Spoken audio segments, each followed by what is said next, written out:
Welcome to Sports Talk with R&J. I'm Steve Risser, along here with Justin and Afrio. Got a busy show today. We got some NBA, we got some UConn basketball. But first, we got to put a bow tie on the 2025 NFL season as the Seahawks won their second Super Bowl, beating the Patriots 29-13.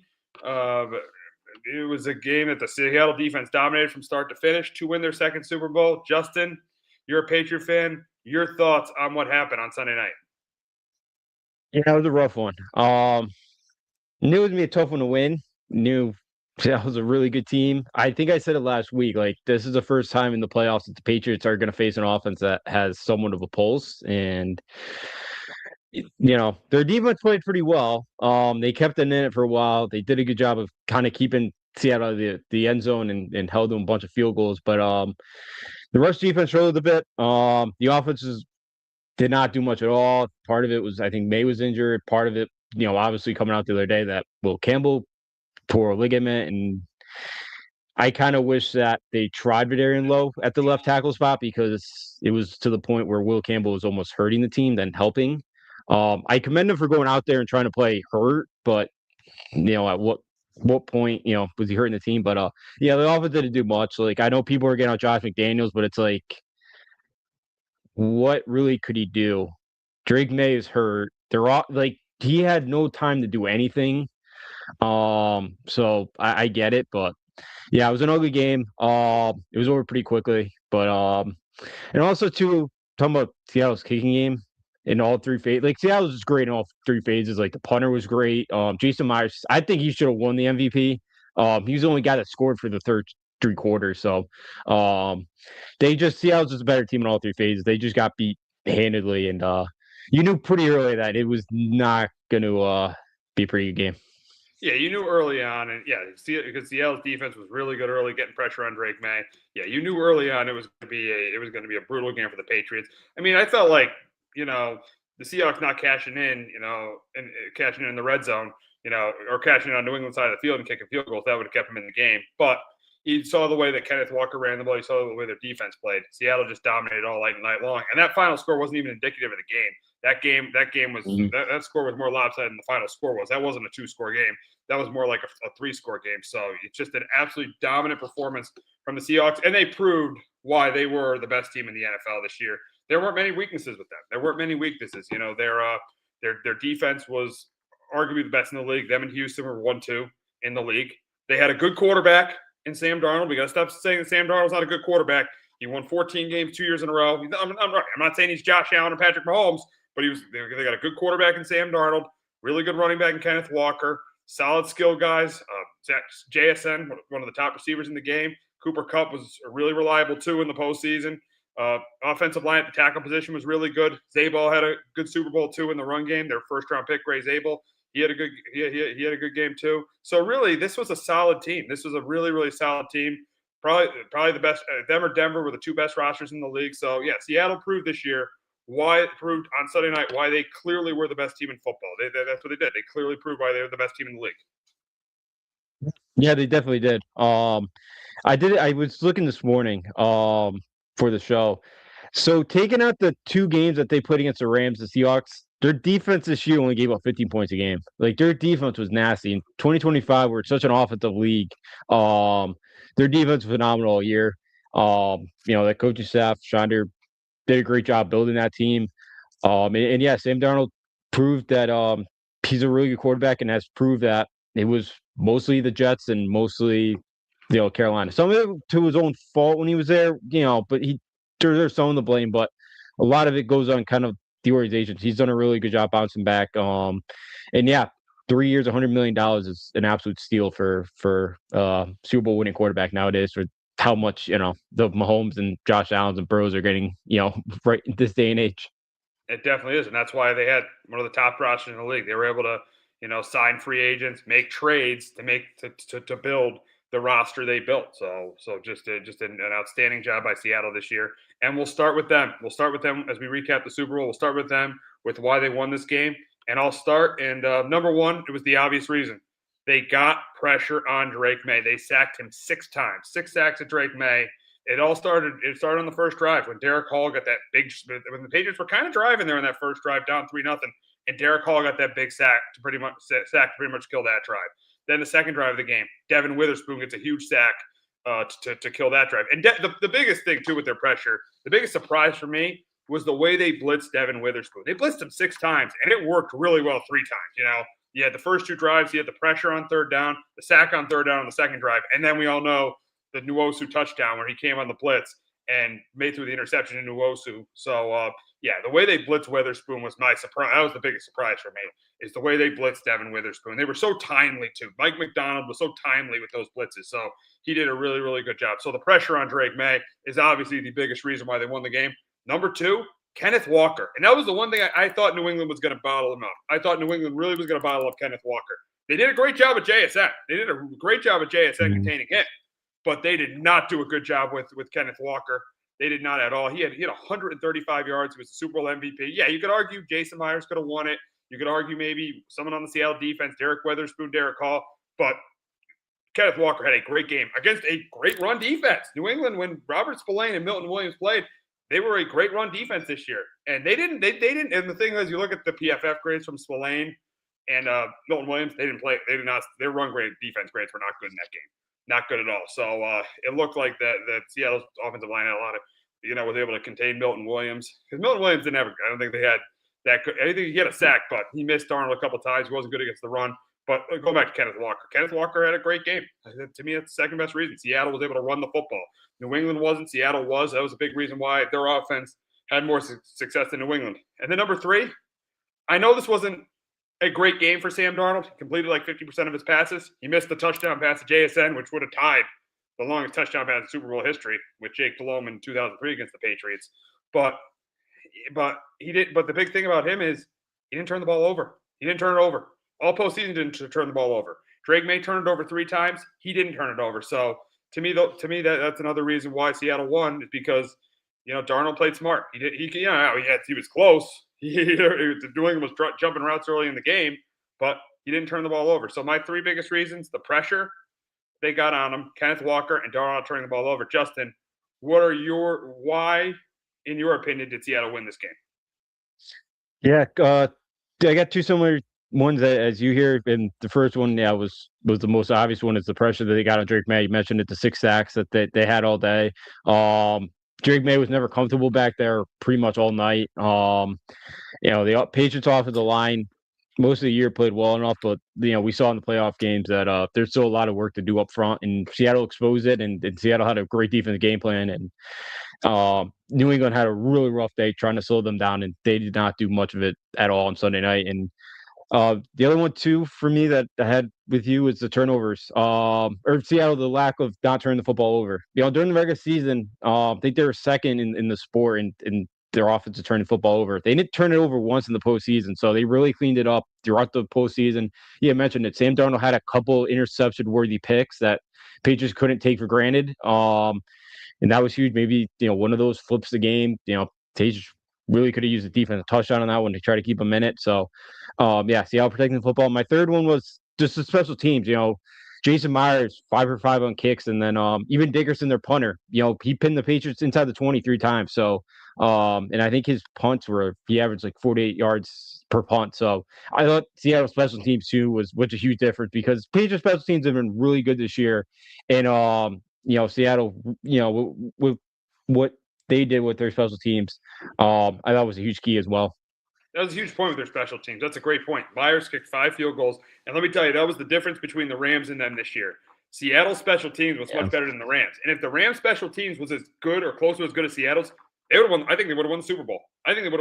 So the special teams, and this was a year where I feel like special teams had more of an impact on the game than it had in the last 15 years because of them changing the kickoff rule, because of them, and they moved the kickoff back to the 30-yard line too, right? And it was like, right? It's still 35. Yeah, still 35, but I think they changed the rule with the landing zone. But this was a year where special teams impacted the game more than any year, and it was ironic that the Seahawks, in a year where special teams impacted the game more than it ever had in the last 15 years. It makes sense that the Seahawks, were the best special teams in the league, won the Super Bowl.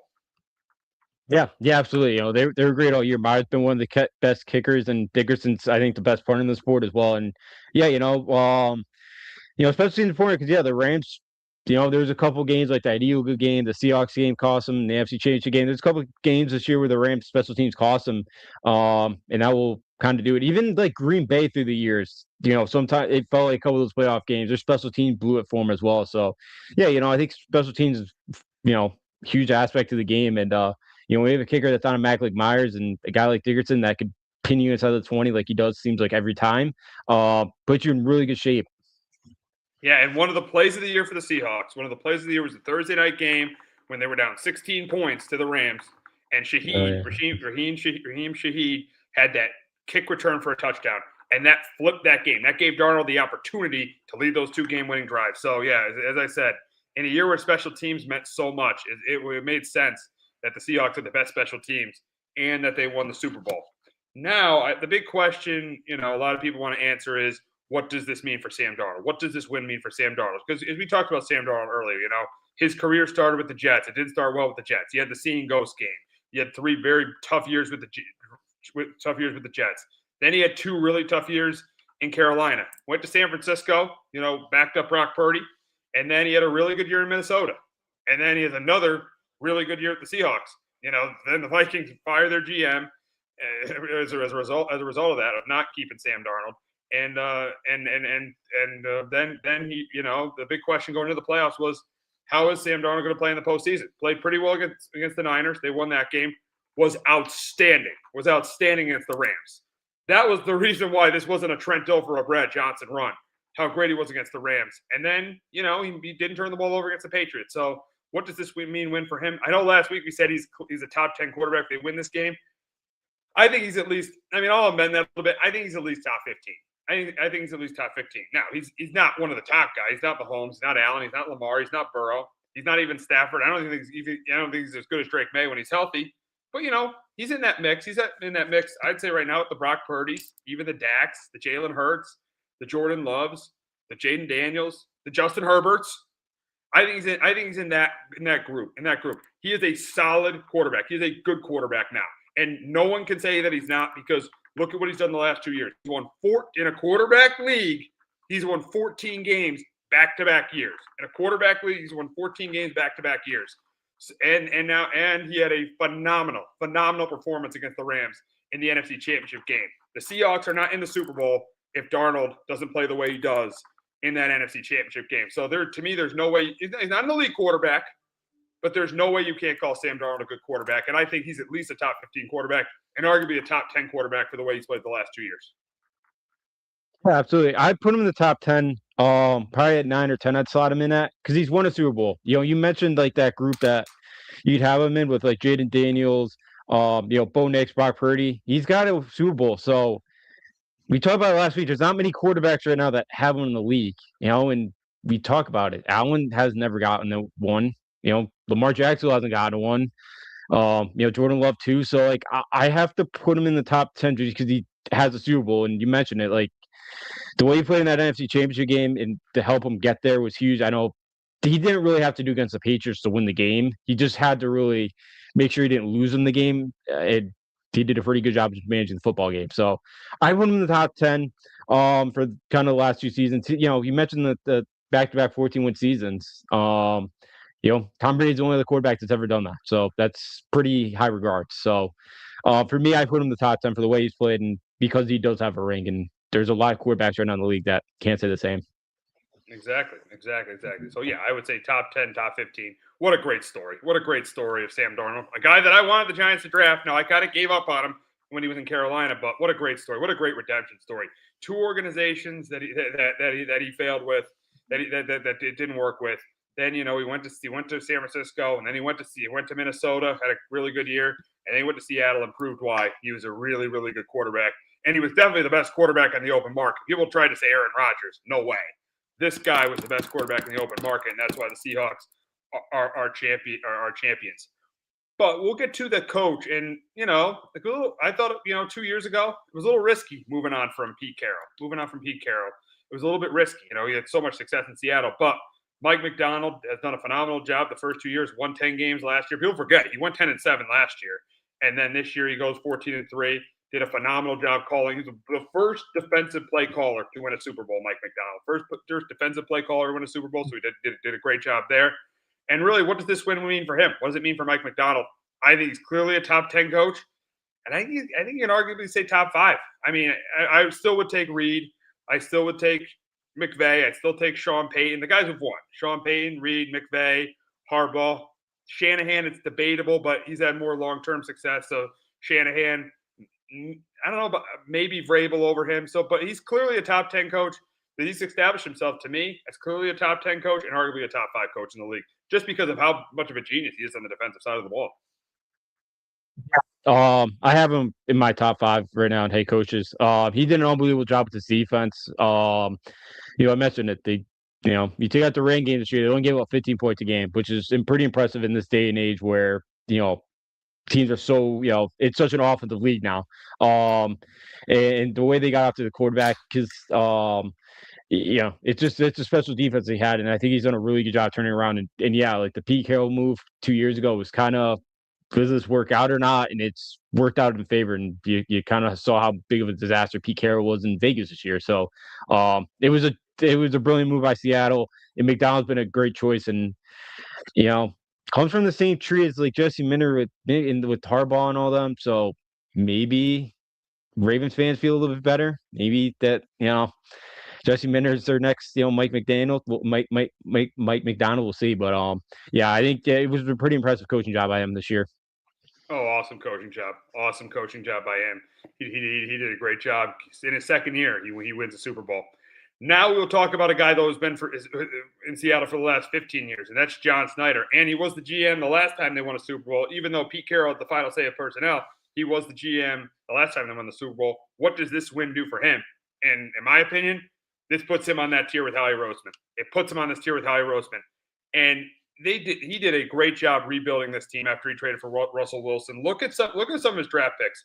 In 22, he gets Charles Cross, who was Denver's pick that year. When he drafted Charles Cross with the 9th overall pick, that was Denver's pick that year in that draft. He also drafted Bo Maffei. That was another, I think, Bronco draft pick. And then Kenneth Walker. So he drafted Kenneth Walker and Charles Cross in the 22 draft.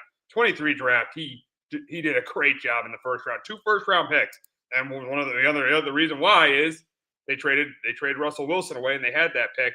Devin Witherspoon, which was a phenomenal pick, and JSN, 2 of the top 5 players of their positions he got there. So he got JSN, and he also got Derek Hall and Zach Charbonnet in that draft as well in 23. 24, first round, gets Byron Murphy. So that was a big one. And then 2025, Zabel and Eamon Worry. And also he made some great trades. I mean, the trade he made to go get Leonard Williams, that was a really good trade.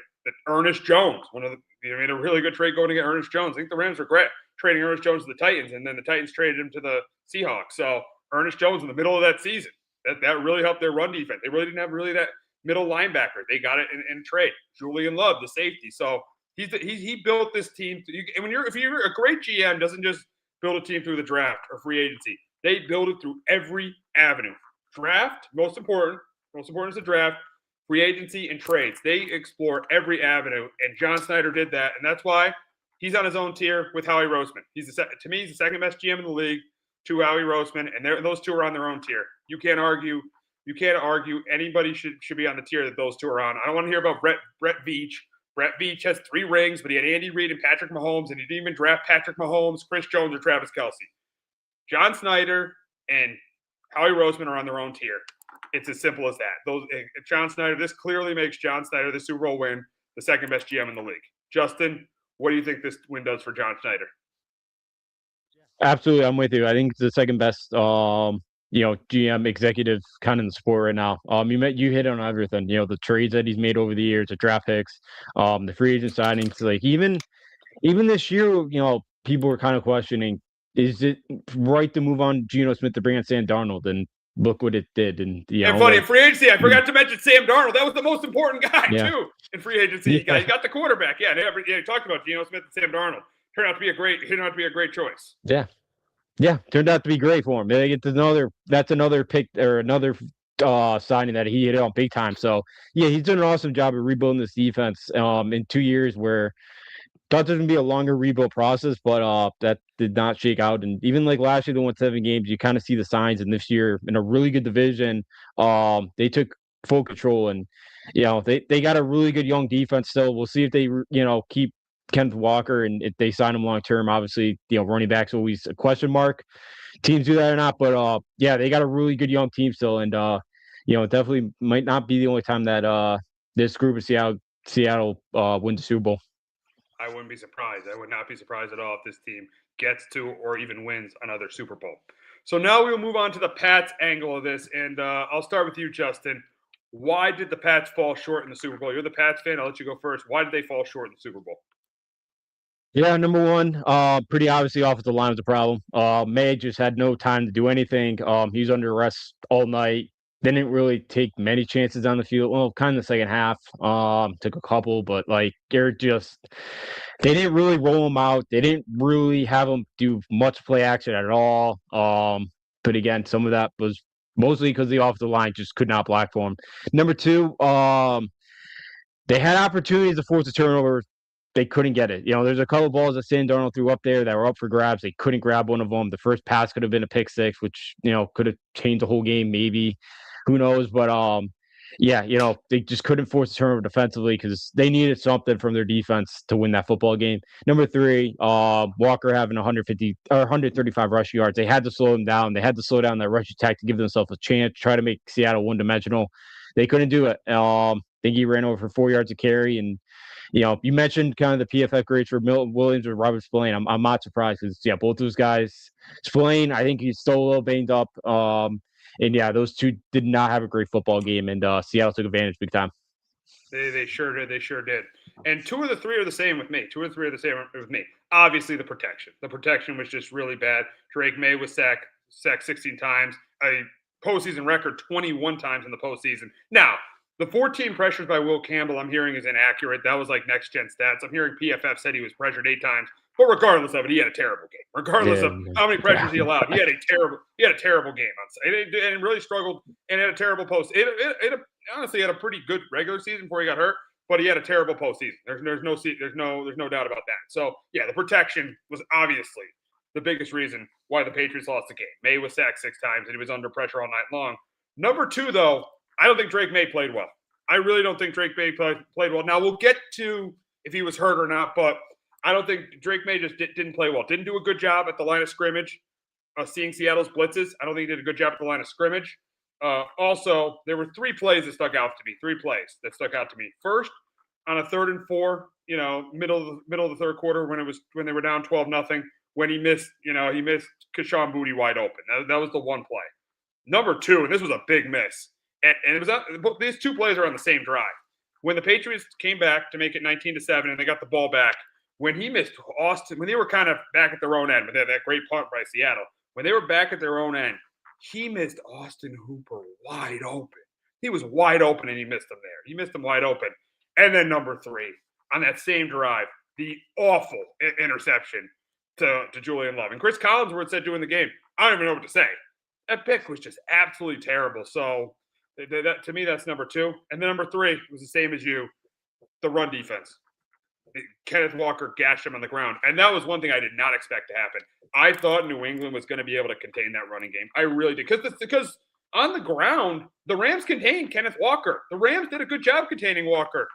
The Patriots did not. And I think, as you said about Spillane, I don't think Spillane was 100%. I think Milton Williams played the run like he did when he was with the Eagles. Not good. He didn't play the run well. So, yeah, because when Milton Williams and Robert Spillane were in that lineup, they were stopping the run game in and game out. It looked like the defense in early December with Milton Williams out. That's what the run defense looked like. It looked like it was. Now, the defense competed as a whole. Like Christian Gonzalez was phenomenal. You could argue he was the best player on the field in that game. Phenomenal. Mm-hmm. He's getting himself his $30 million. Craig Woodson, that's good pick by Elliott Wolf there. Elliott Wolf did a really nice job in the draft. Really good pick by Elliott Wolf there. But yeah, the run defense was just not good, giving up 135 yards on the ground. So yeah, to me, didn't protect Drake May. Drake May didn't play well, and the run defense. Those were my 3 reasons why the Patriots lost the game. Yeah, definitely. Because I hit on the other two. Yeah, with May. Yeah, I debated putting May on there too. But I kind of figured the offensive line May was both kind of an issue. So, yeah, May just didn't play well, and that's I know we'll get to it, but yeah, they needed May to play better because Friday they took him off the injury report on Friday, which I thought was weird. But Sunday, I guess before the game, they shot him up with something in the shoulder, so Yeah, like it yeah, was yeah. still bothering him. Yeah, we'll get to that. So Yeah, yeah, because we'll yeah, get to so that when we talk about if he was healthy. But it was weird. Yeah, they took him off the injury report, but like, yeah, it was don't a you little weird. It was a little weird. Yeah, yeah. that he got taken off the injury report. Yeah, because don't teams get fined for doing something like that? I think so. Especially like Yeah, if it comes out Sunday that they shot him up with something that like was that. Yeah, yeah, yeah. So that wasn't great. So yeah, May didn't play well. And yeah, the Russian defense you mentioned it. Yeah, Milt Williams didn't play well either, and yeah, the offensive line was just atrocious. You kind of figured, and I know we'll get to Will Campbell too. You hope that with what came out yesterday, that hopefully yeah. that it's just mostly that injury that was affecting him. Yeah, and Vrabel said yesterday that he is their left tackle. And speaking of Mike Vrabel, one coach of the year, but really the question is did he get out coached in this game? Did Mike Vrabel get out coached in this game? And I know he did a great job this year, and he won coach of the year. But I'm going to say yes. And I got two examples why. First, second drive of the third quarter. Second drive, 4th and 1 on their own 41. If you watch the Patriots all year, and Justin did, and I watched a ton of their games as well. If you watch them all year, they were going for that every single time. Every single time, 4th and short. Around from their 40 to from that part of the field, they were going for it every single time. They punted. I thought that was really, really weird. I thought it was really weird of Mike Vrabel to punt. I think it was debatable to punt or go for it, but I felt they could have gone for it there. And then the second one, which I think Mike Vrabel had a great year, but I think this was his worst coaching decision of the entire season. After that Matt Collins touchdown, why did he not go for two? I mean, I couldn't believe he didn't go for two. Because if you go for two there, you're able to kick a field goal and get a touchdown in the 2-point conversion, and you tie the game. You go for one, you have to get 2 touchdowns. So there's no difference between being down 13 and being down 12. There's a difference between being down 11 and being down 12 if you do the math. You can get a touchdown and a 2-point conversion and a field goal, and you tie the game. So if it's 19-8 at that point, they could have gotten a field goal and a touchdown and 2-point conversion, tie the game. At 19-7, you have to get a touchdown. You have to get 2 touchdowns. So there's no difference between being down 13 and being down 12, but there is a difference from being down 11 and being down 12. So that one I did not get at all. To me, that was Mike Vrabel's worst. And you could correct me if I'm wrong because you watched every game of the Patriots this season. To me, that was Mike Vrabel's worst coaching decision of the entire season, not going for 2 there. Yeah, no, I agree with you. Yeah, because I'm trying to go through my head. Like, I don't think there's anything outrageous in the Raider loss. I don't think there's anything outrageous in like the Steelers loss. It was, yeah, I didn't understand not going for 2 there. It almost like he coached a game like he was already defeated. Yeah, because even that 4th and 1, you're down 12-0. Like, what do you have to lose? Just go for it. You got to get some points here. Yeah. So yeah. I didn't understand it. It was almost like on that 4th down play, that punt. Like he's just hoping that they pin him inside the 5 and their defense can make a play and get him a touchdown or something. Like where that's the only defense I could come up for him on that 4th and 1 where he punted it. The 2-point conversion one, because you went through it, you went through the math. Like it doesn't make sense to go. It makes no difference if you don't get the 2-point convert. Like it makes a difference if you try to go up, get 8 points or you're down 11, and 2 possessions could tie the ball game. So 4th and 1, that's the only defense I come up with. But yeah, it was definitely, I thought he coached the game very conservatively, which he's been pretty aggressive at times this year. And in that game for whatever reason. All year he's been aggressive. All year he's been aggressive. And then he started coaching conservatively in the second half. So that was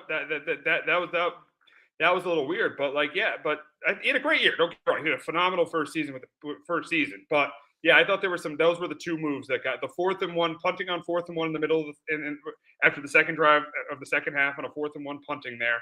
And then not go. They should have absolutely went for. They should have absolutely went for 2 after that touchdown. So yeah, those were the 2 moves that got to me that I questioned Mike Vrabel for. But still a phenomenal year, first year as head coach. Still a phenomenal first year getting the Patriots to the Super Bowl after they were 4-13 the year before. Speaking of Vrabel, though, he spoke after the game. After he spoke yesterday about his left tackle Will Campbell, and he is saying that the Patriots are committed to Will Campbell as his left tackle. The question is, are the Pats making a mistake committing to Will Campbell as their left tackle? And Justin, I'll let you go first on this one. No, I want to see what he can do with another chance. Look, if he's playing with a torn ligament, it was I commend him for going out there and playing, or at least trying to go through it. But at some point, he was hurting the team. I felt like, and I know Vidarian Lowe stinks as well, but again, I don't think he could have done much worse than Will Campbell was throwing out there. So, look, I want to see what he does this offseason when he gets the ligament fixed and all that, and because he was awesome up until the injury. I know they didn't face a ton of like insane pass rushes most of the year. I get it. But I'm not going to give up yet on him after just a couple weeks where he's been, where they played 4 really good defenses, 4 really good pass rushes that he had to go up against. Wasn't great, but I'm willing to. I think if they panic here, make a mistake, then you kind of, then do you mess with his kind of mental game, as well. So I'm fine with giving him another shot. I know next year's going to be tough, and he's going to get another. We're going to find out a lot about him next year at left tackle. So I'm willing to give him another shot, even though that after the struggle. But I'm hoping. I'm not hoping, but I'm just hoping a big part of that was because of the injury. Yeah, and I agree with you 100%. To me, he's definitely the Patriots' left tackle. He's absolutely, and I love what Vrabel said.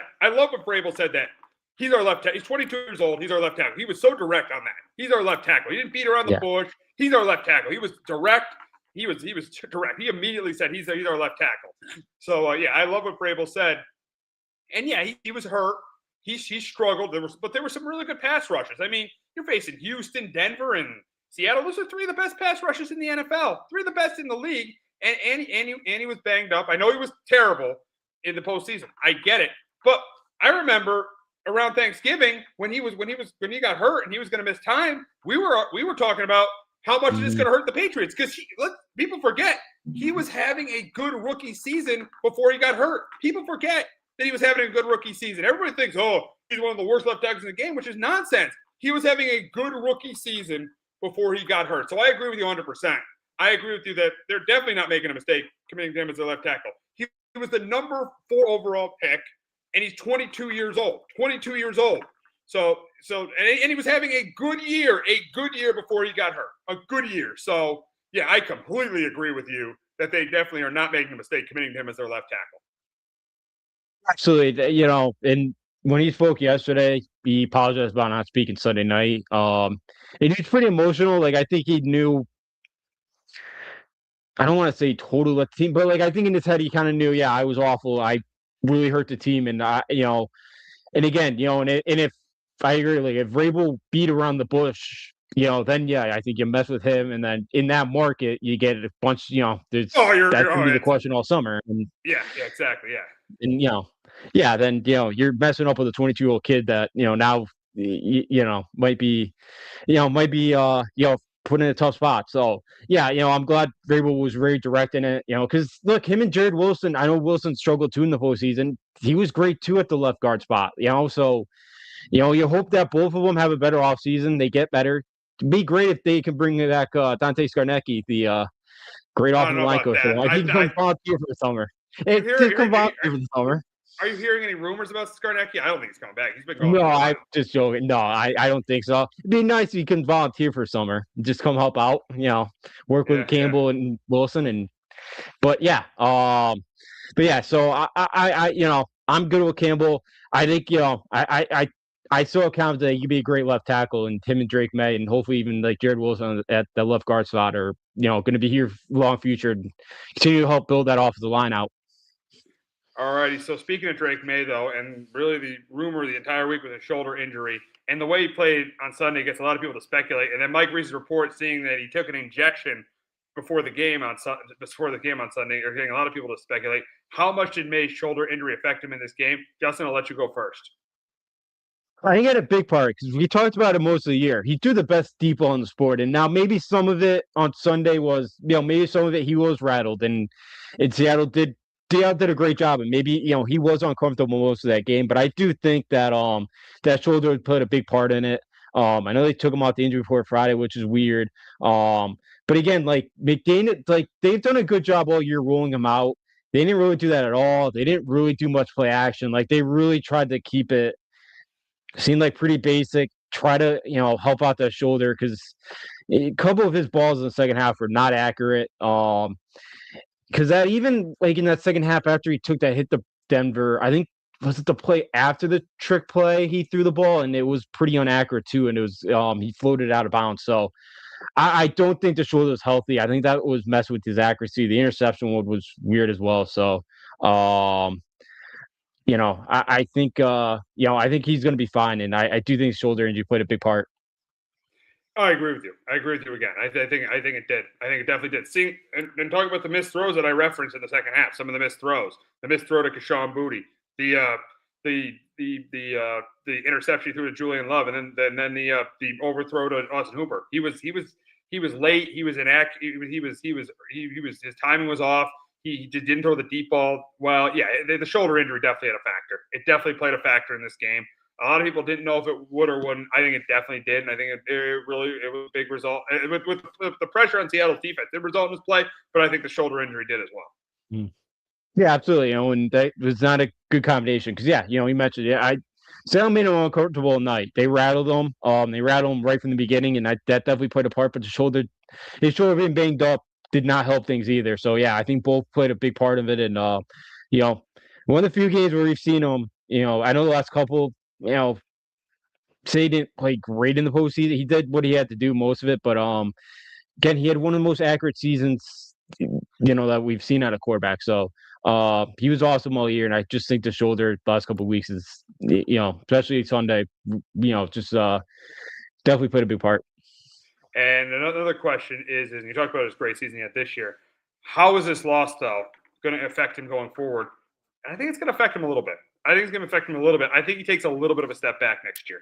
It affects a lot of players. This loss affects a lot of players, and it affects a lot of teams. And we'll get to when we talk about which team has a better chance of getting back next year.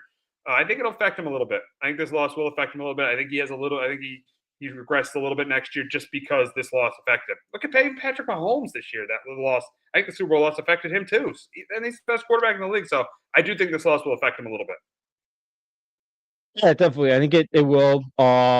They're gonna have a much tougher schedule too next year, which is gonna play a part in it as well. But yeah, you mentioned the Chiefs. It's always tough to bounce back after losing the Super Bowl. And look, hopefully, if we can get back there, but it's not a guarantee because I'm like Aaron Rodgers only made one Super Bowl. Dan Marino. Only gotten to one. This is very similar to Dan Marino, second year.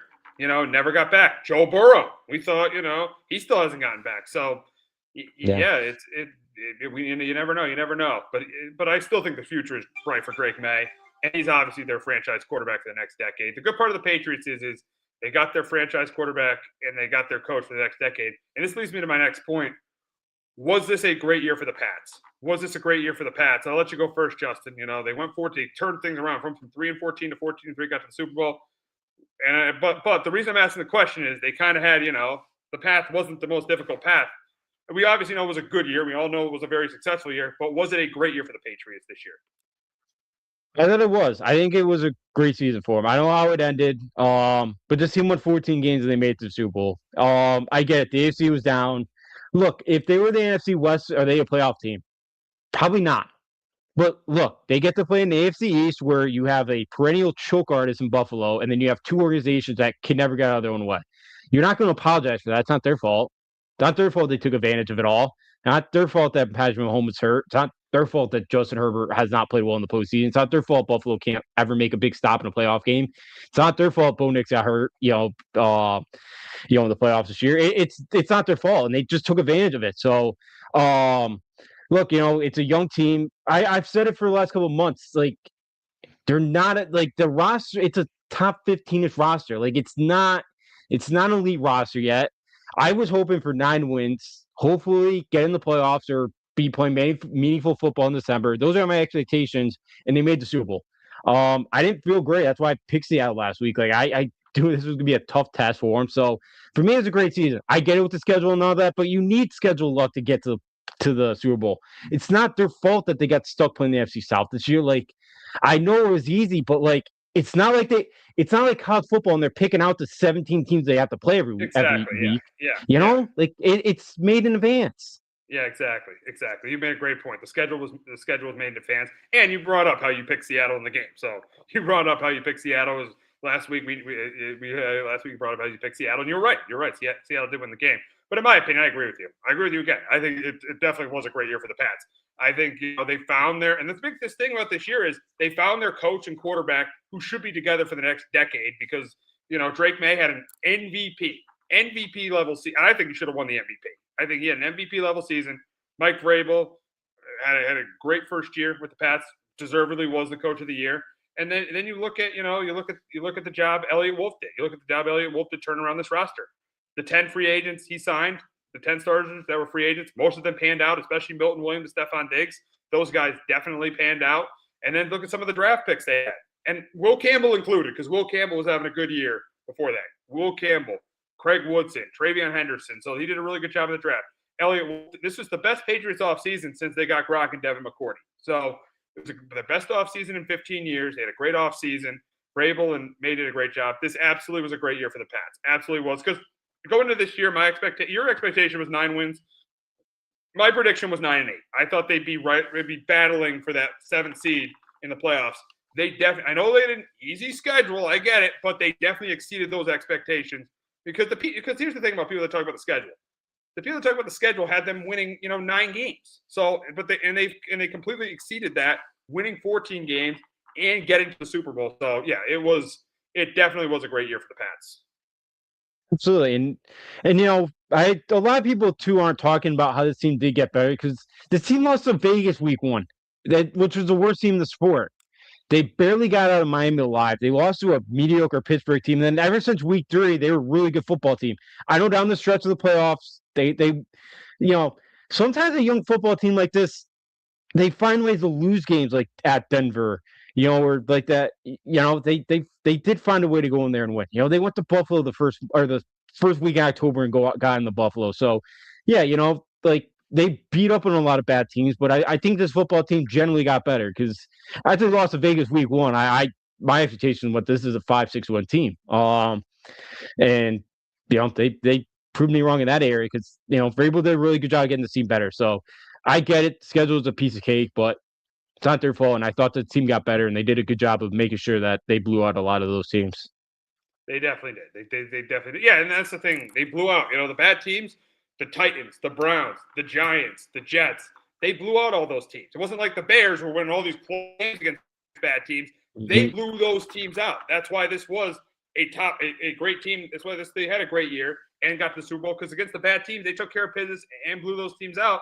And then they had some great moments. The Sunday night game in Buffalo when they were 2-2 and the Bills were 4-0. That was a huge win. Drake May had that huge drive in Buffalo. That huge win in Buffalo kind of got this thing started. And then they had that when things were kind of when you're thinking things were going to kind of go the other way. They had that great comeback win in Baltimore to clinch a playoff spot. So yeah, this was definitely a great year for the Patriots. And if you say any different, you're wrong. You're completely wrong. So this was clearly a great season for the Pats. They absolutely had a great year getting to the Super Bowl. But now, before our last point on the Super Bowl, as we close it out, the last question is it's about the two teams. The question is which one of these two teams has a better chance to be in this position next year? Which team has a better chance to be playing at SoFi Stadium next year? And I'm going to go with the Seahawks because one of the hardest things in sports to do, because number one, they are the better team, and number two, one of the hardest things in sports to do is to get to a Super Bowl and then to lose a Super Bowl and get back to the Super Bowl the next year. Only one team since 1993 has done that, and that was the 2018 Patriots who won the Super Bowl against the Rams. That was Brady and Belichick. So that almost doesn't even count. It was Brady and Belichick getting their 6th ring. So one of the hardest thing to do in sports is for a team is to lose the Super Bowl and get back to the Super Bowl the next year. So I'm definitely going to say the Seahawks because they got the better team. The Seahawks got the better team. And it's just so hard to get back to the Super Bowl after losing it. So I'm going to say I think the Seahawks have a better chance of getting back to the Super Bowl next year than the Patriots. I'm with you as well here. Yeah. You mentioned it's gonna be hard for the Patriots to get back there. The schedule's a lot tougher next year. They got money and they got room to prove, and I think they will. But that Seattle team's really young. They still got Sam Darnold. That defense is just, that defense is unbelievable, and I think that defense will be great again next year. I know it's a tough division. I think replacing Kubiak, might be a little bit of a challenge because of how good he was as an offensive play caller and the development of Sam Darnold this year. And but I'm with you with Seattle. I know, the NFC West tough division. I know the NFC's a bit tougher, but the AFC is going to be better too next year with the healthier Mahomes. We'll see if Buffalo can finally maybe get over the top at once. We'll see if Cincinnati can make one defensive stop and help out Joe Burrow. So, the AFC is going to be tougher too next year. So I'm with you. I think it's tough to get back after losing, especially a young team like Patriots. I got Seattle as well. I think the better chance to repeat or get back to Super Bowl and repeat.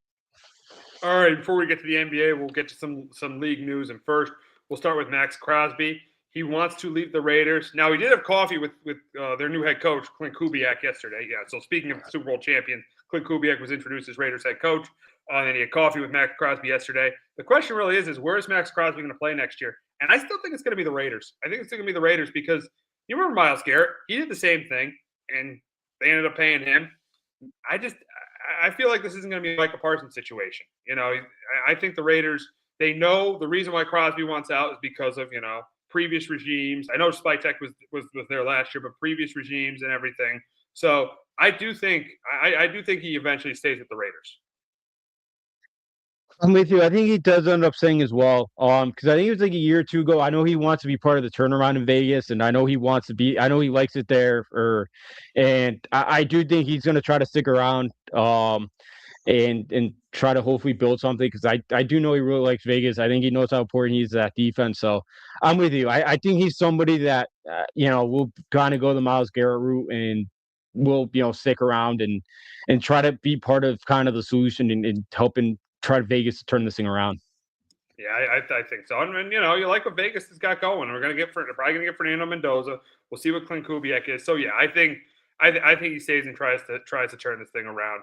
Now we'll go on to the Cowboys, and it looks like they are going to franchise George Pickens. And really, the question is should Pickens get a long-term deal? And absolutely, he had a great year last year. He absolutely should be getting a long-term deal from the Cowboys. The Cowboys can't let another stud walk out the door like they did Micah Parsons. They got to learn their lesson, and they got to sign Pickens. I know you're going to have a lot of money between Pickens, Dak, and Lamb, but I think they got to sign him to a long-term deal. I don't think they have a choice. They can't let another star walk out of their building. I agree with you. I thought he had a really good season, and he finally had a quarterback that can get him the football constantly. And I thought in some of their bigger games, he was awesome. So I'm with you. I do think Dallas needs to keep him around, and they got to pay him. And yeah, hopefully Jerry, for Dallas fans' sake, that he learned his lesson after he had to get rid of Parsons. So yeah, I'm with you. I think Pickens sticks around, and Dallas should re-sign him. Yeah, I think so too. I think Dallas should re-sign him. I think he's going to be franchised. And Dallas is going to give him, they're going to give him the $40 million that he wants. And I think Pickens will have a long-term deal with the Cowboys. Dumb move by the Steelers to get rid of him, seeing the year that Pickens had and seeing their lack of depth at receiver. So yeah, I think Pickens and the Cowboys will agree to a long-term deal. So now we move on to the NBA. And yesterday, Jason Tatum practiced for the first time with the Celtics. And really the question is if Tatum comes back, are the Celtics the favorite to win the East? And I think it's very close. If he comes back, it's very close between the Knicks, the Cavs, and the Pistons. But I'm still going to say no because I don't know how much chemistry he's going to have with the guys. And I don't know. And he hasn't played. And if he comes back, it's almost a year since he's played, come off a torn Achilles. I don't know if you're just going to immediately be the same guy. I don't know if he's going to be immediately the same guy if he comes back. So I'm going to say no. Even if he does come back, I am going to say no. Yeah, I'm with you. I don't think so either. Coming off an Achilles, and he's coming off pretty quick, like be less than a year. And yeah, like is it going to take him some time and maybe mentally too to get over that? I think possibly could too, maybe a little bit of hurdle for him. And I just think the Celtics should just live too much, live or die too much by the 3-point shot. Like 46% of the shots come from the three. And look, the other day against the Knicks, he shot what 7 for 60, whatever it was. Yeah, Like yeah, way too much it's living and die ridiculous. by the three. Yeah, Yeah, I know. It's way too much living and die by the three. yeah, yeah. So I'm with you. I think it's the Pistons right now that the favorite. Good. I'm sorry, I had to cheer against your Knicks last night. Kings Oh two yeah, game lead in, for last place. For the I first know. place. For trying to get that team trying to get the number one pick, and yeah, I don't think they are. I'm still going to go. Even though the Pistons have beaten the Knicks twice by 30 points, over 30 points, I still am going to go with the Knicks. I'm still going to go with them. But yeah, I think even if Tatum comes back, I wouldn't say they're the favorite. And if he doesn't, it's clear and obvious they're the fourth best team because they're not. If Tatum doesn't come back, they're not better than the Cavs. They're not better than the Knicks. They're not better than the Pistons. There's no question about that if Tatum doesn't come back. Because Jaylen Brown is good. We've seen him in the postseason without Jason Tatum, and it's not pretty. Yeah, it's not. It's not. So yeah, I'm not going to bank on Jaylen Brown to all of a sudden be the superstar in the playoffs and lead to the Celtics to an NBA final. So I'm with you. If he can't come back, yeah, I'm fourth. I would even put them behind Cleveland, which is another team that I don't fully trust in the postseason, but I think Cleveland could knock off Boston in the series right now if Tatum's come back. So I'm with you. I agree with those four. Right now with being in that I agree that Boston will be fourth if Tatum can't come back. Yeah, I think they're definitely the fourth best team in the East if Tatum can come back. Now we'll move on to the Lakers, and after their loss to the Thunder on Monday night, after the Lakers lost to the Thunder, without Thunder didn't have SGA either. Now the Lakers didn't have Luka, but LeBron James called them out and said, "We're not a championship team." At first, he said the Thunder know how to be a championship team, and they are not a champ, and they are not a championship team. Is LeBron James right? Even with a player like Luka Doncic, a top 5 player in the game, is LeBron James right that they're not a championship team? And for me, if LeBron James, who's there every day, says they're not a championship team, I got to agree with him that they're not. To me, they're probably a second round. They're probably not going to get as far as the second round just because of the way this team plays defense. So if LeBron's going to say it, I'm going to agree with him. I don't think they are a championship team. Yeah, and I agree. And he sounds like a giant crybaby. And I said this in the summer. He could have.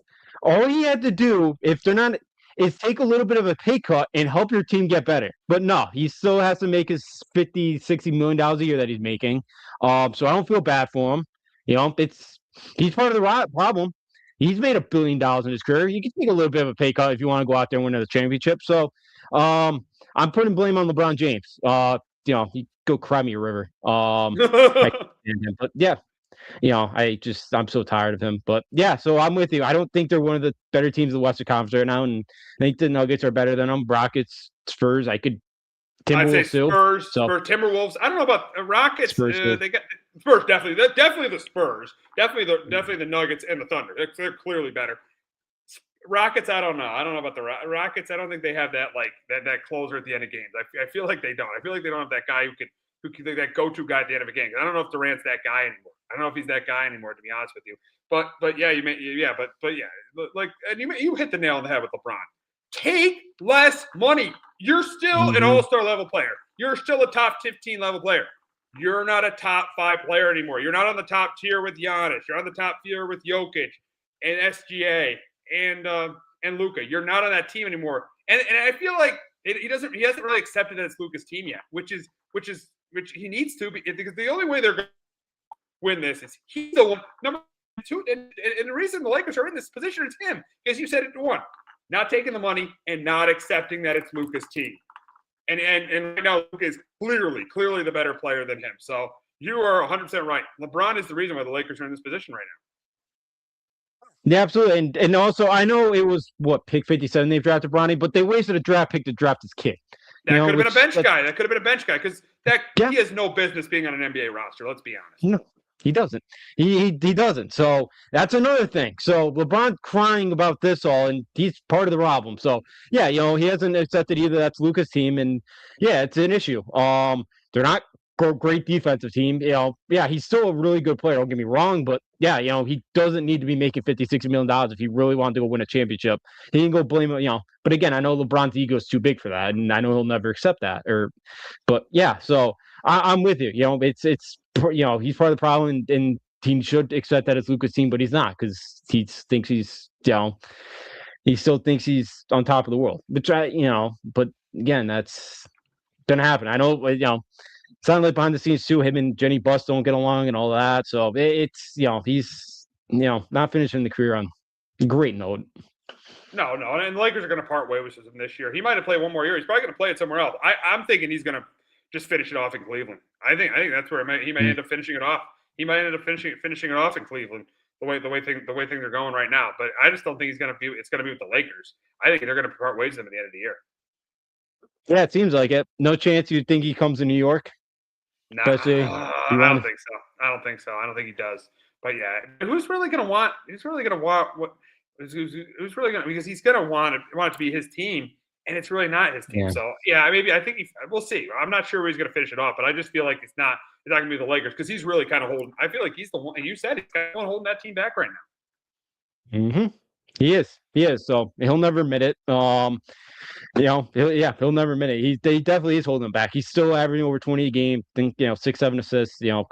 Some rebounds. So he's still a really good player. Don't get me wrong, but yeah, he's holding the team back because he's making so much money, and they could have done a little bit more flexibility wise if he would have taken a bit of pay cut, but he didn't want to. So that's on him. There's not much the Lakers can do. So yeah, I think they're in part ways with him too, and yeah, we'll see him. That I thought maybe New York, especially if the Knicks don't win the title, him with his ego.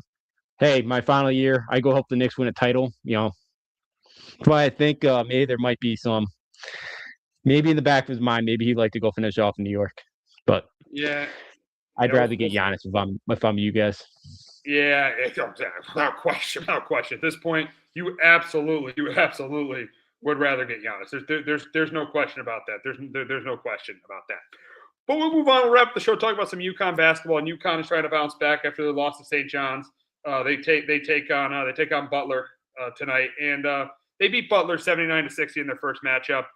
I do think this team's going to bounce back. I thought, the turnovers were an issue against the two things were an issue against St. John's: the turnovers and Ball struggles. The Ball couldn't stay out of foul trouble. He struggled again. He only scored 8 points, and then it was the turnovers. They had 15 turnovers. So the turnovers were an issue. Balls and Ball staying out of foul trouble, and Zuby destroyed him. So those were the issues against St. John's. But in this game, really, they have Butler has two pretty good players. I think UConn should win this game, and I think they should win it by double digits. I think they're going to bounce back because they had played well before the St. John's game, and they competed in St. John's. That's a tough environment. Going to the Garden on a Friday night, that's a tough environment. I thought they'd win close. I thought they were the better team in St. John's. But if they were going to drop one, I get that they dropped that one. I do think they bounce back tonight, and I think they win. I think they win by double digits. I think they bounce back tonight. Butler's not a good team. I know they Thad Mount is a pretty good coach. But Butler's just not it's a typical Big East team this year that just because of NIL, they're just not a good team. So I'm going to take UConn here. I'm going to take UConn by double digits here. UConn should win by double digits tonight. You mentioned DeMary.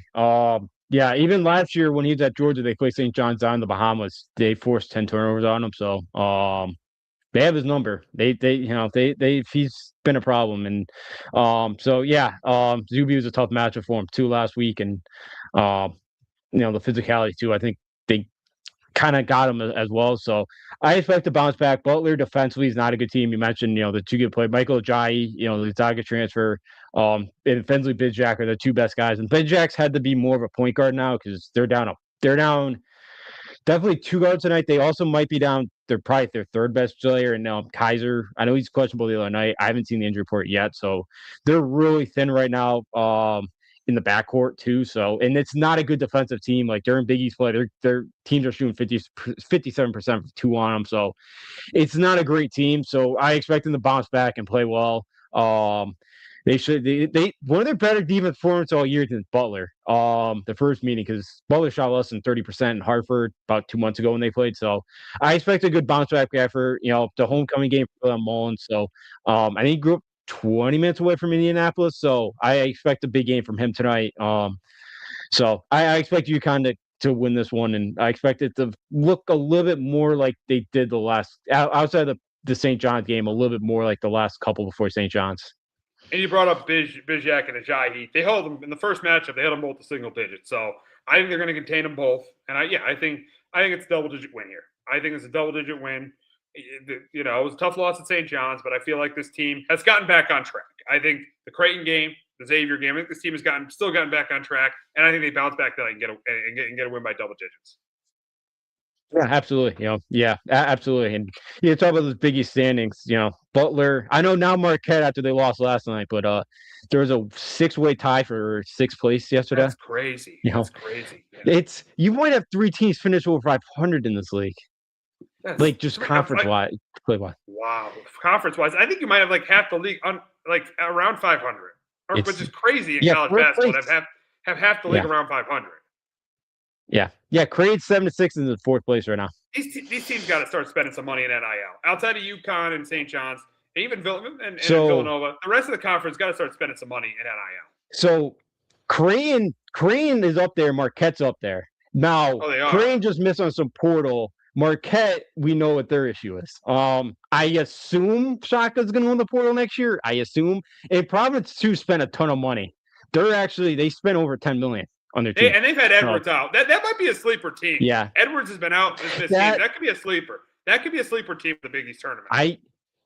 I think they're playing Friday night in Big East semis. I think they're the 4th team. Wow, you think they are? So who do they upset then? Who would they upset? They have to upset a UConn or a St. John's probably, or maybe they could climb up to the 6th seed or something. They might climb up to the 6th. Yeah, I think they could climb. Defensively, they're not great, but I think because they're the only other team in this conference that could score the basketball. The rest of these teams can't score. That's why I think Seton Hall can't score. Seton Hall can't score at all. Villanova almost lost to Marquette last night.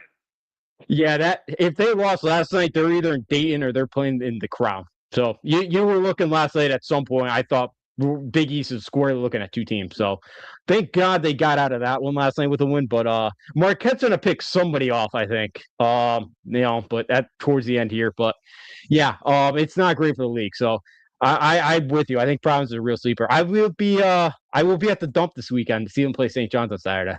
Go Friars. Never thought I'd say those words. You'll be at the dump. I will be there. Wow, that's gonna be good. Cheering for Providence. Cheer for Providence. You have to because they're that's a good atmosphere though. But yeah, that'll be a good atmosphere on Bryce Saturday. Hopkins comes on. Hopkins. Oh, will there be boos? Will he be cheered or booed at the dunk? He'll definitely be booed. They can't stand him. I'm saying not the level of Ed Cooley, but he's gonna be booed. No. Oh yeah, big time. I expect a big rousing booing session when he comes when he's announced. Wow. But now, speaking of a former Providence coach, the one comes to Gamble on Saturday night as Georgetown faces off with UConn. And I think this is a completely different game than the one at Georgetown. In the game at Georgetown, UConn shot 19% from three-point range and only won by 2 points. I think they win this one by at least 15. I think they blow out Georgetown. I think, they're KJ Lewis and Mack are pretty good players, but really, that's pretty much it. I think UConn wins this. But yeah. Yeah, I think they win this one by at least 15 points on Saturday night at Gamble. I would be surprised if they win it by 20, 25 points.